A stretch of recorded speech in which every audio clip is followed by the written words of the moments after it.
पालघरच्या दुर्गम भागातील जनतेचा संताप अखेर रस्त्यावर उसळला।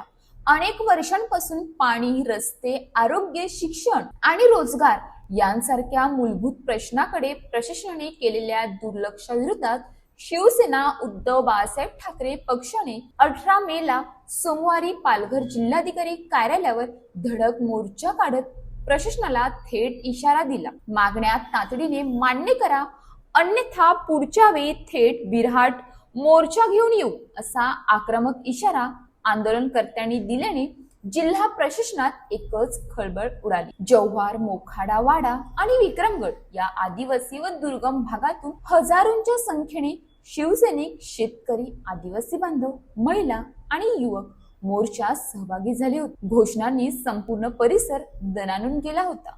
जिल्हा प्रमुख ओमकार सुधाकर पाटील यांच्या नेतृत्वाखाली जिल्हाधिकाऱ्यांना विविध मागण्यांची निवेदन सादर करण्यात आले। मोर्चाला संबोधित करताना जिल्हा प्रमुख ओमकार पाटील यांनी स्थानिक लोकप्रतिनिधींनी आणि प्रशासकीय अधिकाऱ्यांवर जोरदार हल्लाबोल केला। उपजिल्हा रुग्णालय आणि प्राथमिक आरोग्य केंद्रामध्ये आरोग्य व्यवस्थेचे अक्षरशः 3-13 वाजले आहेत। रुग्णालयात औषधे नाहीत, डॉक्टर नाहीत, तज्ञ नाहीत, फक्त इमारती उभारून कोट्यावधी रुपयांचा भ्रष्टाचार केला जातो। राजकारणी स्वतःची तिजोरी भरत आहेत, पण गरीब आदिवासींना उपचारासाठी जीव गमवावा लागत आहे, असा गंभीर आरोप त्यांनी केला। यावेळी आंदोलनकर्त्यांनी आदिवासी भागातील वास्तव मांडताना प्रशासनाचे डोळे उघडण्याचा प्रयत्न केला। चांगले शिक्षण, पाणी आणि आरोग्य हवे असेल तर आता रस्त्यावर उतरल्याशिवाय पर्याय नाही। शासनाच्या योजना शेवटच्या माणसापर्यंत पोहोचल्या नाही तर भ्रष्टाचारी तुमच्या हक्काचा पैसा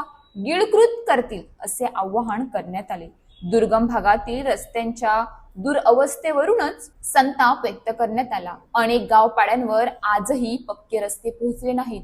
मुख्य आणि अंतर्गत रस्ते खड्ड्यांनी व्यापले असून वेळेवर रुग्णवाहिका न पोहोचल्याने अनेक निष्पाप रुग्णांना जीव गमवावा लागल्याचा आरोप करण्यात आला। ठराविक राजकीय पक्षाचे तेच कंत्राटदार निकृष्ट दर्जाची कामे करून शासनाचा पैसा लाटत आहेत, असा थेट आरोपही यावेळी करण्यात आला। मोर्चातील प्रमुख 10 मागण्या: जव्हार, मोखाडा आणि विक्रमगड मधील कुपोषण व बाल मृत्यू रोखण्यासाठी विशेष उपाययोजना, जल जीवन मिशनची अपूर्ण कामे तातडीने पूर्ण करून कायमस्वरूपी पाणी पुरवठा, खराब रस्त्यांची तात्काळ दुरुस्ती आणि खड्डेमय रस्ते, स्थानिक युवकांना रोजगार उपलब्ध करून स्थलांतर रोखणे, आदिवासी बांधवांचे प्रलंबित वन हक्क दावे तातडीने निकाली काढणे, वारंवार होणारे भार नियमन आणि कमी दाबाच्या विजेची समस्या दूर करणे, उपजिल्हा रुग्णालयांमध्ये डॉक्टर, तज्ञ आणि औषध साठा उपलब्ध करणे, भात पिकाला योग्य हमी भाव आणि पीक कर्ज प्रक्रिया सुलभ करणे,